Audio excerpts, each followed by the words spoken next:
Menteri Perdagangan, Mendak, Zulkifli Hasan atau Zulhas menjelaskan soal kenaikan harga beras sampai menjelang bulan suci Ramadan dan Lebaran ini. Selain beras, kenaikan harga juga dialami komoditas lain seperti daging ayam dan telur.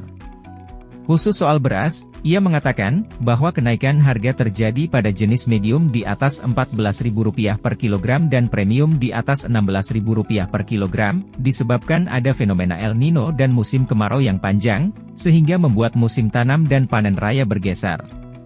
Seharusnya di bulan Januari-Februari, petani sudah panen raya, tapi karena El Nino ini panen rayanya mundur.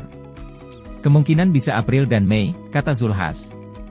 Hal itu disampaikannya pada rapat dengan Komisi 6 DPR di Gedung DPR RI Jakarta, Rabu, 13 Maret 2024. Menurut Zulhas, karena musim tanam dan panen yang bergeser, maka ketersediaan beras lokal sangat sedikit sehingga memicu kenaikan harga. Dia menambahkan fenomena kenaikan harga beras bukan hanya terjadi di Indonesia tetapi di seluruh dunia. Namun, pemerintah bergerak cepat dengan melakukan impor beras. Adapun realisasi impor beras Bulog pada tahun ini baru 500.000 ton, dari kuota 3,6 juta ton.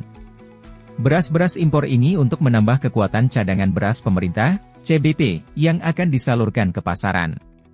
Pimpinan dan anggota DPR yang terhormat, secara ringkas, kenaikan harga telur, harga ayam dan beras, akibat El Nino, musim kemarau yang panjang, sehingga musim tanamnya bergeser, Pak. Ya Pak. Jadi harusnya kita Januari, Februari sudah panen raya. Ini panen rayanya mundur kira-kira, sekarang sudah tapi belum panen raya, kemungkinan April dan Mei. Jadi panen rayanya April Mei, Pak. Nah, akibat musim tanam yang bergeser itu, maka beras lokal ya kurang, Pak.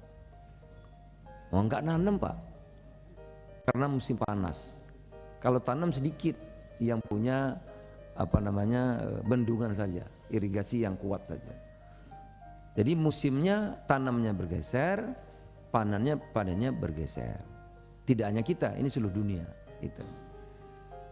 Nah, akibatnya pemerintah tentu melakukan langkah cepat. Kita impor beras besar, Pak. Tahun lalu 3,6, Pak ya. Ya, izinnya terlaksana hampir 3 juta. Jadi berasnya banyak. Tahun ini kita sudah sepakati juga hampir 3 juta. Gitu. Oleh karena itu pasar dibanjiri oleh Bulog beras SPHP dan beras medium yang harganya dijamin pemerintah.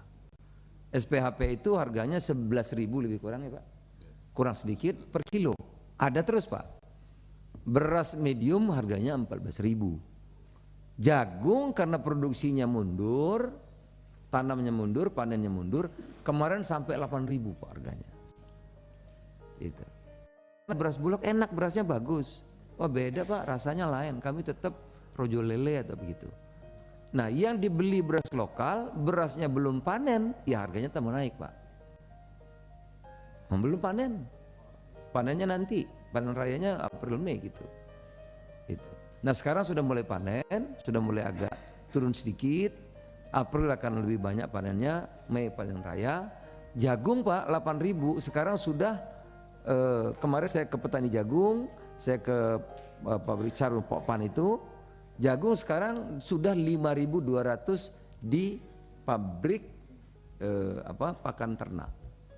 Jadi terima di pabrik itu 5.200, itu yang mitra, Pak. Itu yang mitra. Kalau tidak mitra lebih murah lagi. Oleh karena itu sekarang harga jagung di rakyat sekarang antara 3.000 4.000, nah rugi Pak kalau sudah 3.000. Kalau lihat sekarang tanam jagung itu sering-sering tanam jagung karena kemarin 8.000. Oleh karena itu ini kesempatan ini saya juga minta kepada Bulog, jagung kita jangan impor dulu. Kalau tidak, ya petaninya kasihan. Karena sekarang akan panen raya Pak, mulai panen raya sekarang. Panen besar-besaran, akibat kemarin harga 8.000, seluruh masyarakat tanam jagung Pak. Gitu. Sekarang jagung di rakyat sudah mulai antara 3.000 4.000. Tadi saya bilang kepada Pak Bulog, tolong Bulog beli 4.200, petani sudah senang. Gitu. Karena sekarang sudah mulai panen raya Pak jagung. Itu kira-kira intinya Bapak. Jadi oleh karena itu sekarang harga telur sudah dari 32.000 di pasar sudah mulai 31.000, mulai 30.000 ya. Ayam dari 43.000, 45.000 sekarang sudah mulai turun, sudah mulai menginjak angka 39.000. Karena pakan itu pakan tuh 50% dari jagung. 50% pakan tuh jagung.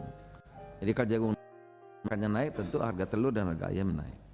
Demikian penyampaian secara singkat mengenai persediaan pangan, stok dan harga pangan kepada seluruh pimpinan anggota Komisi 6 DPR RI yang telah mendukung program pemerintah selama ini. Terima kasih. Assalamualaikum warahmatullahi wabarakatuh.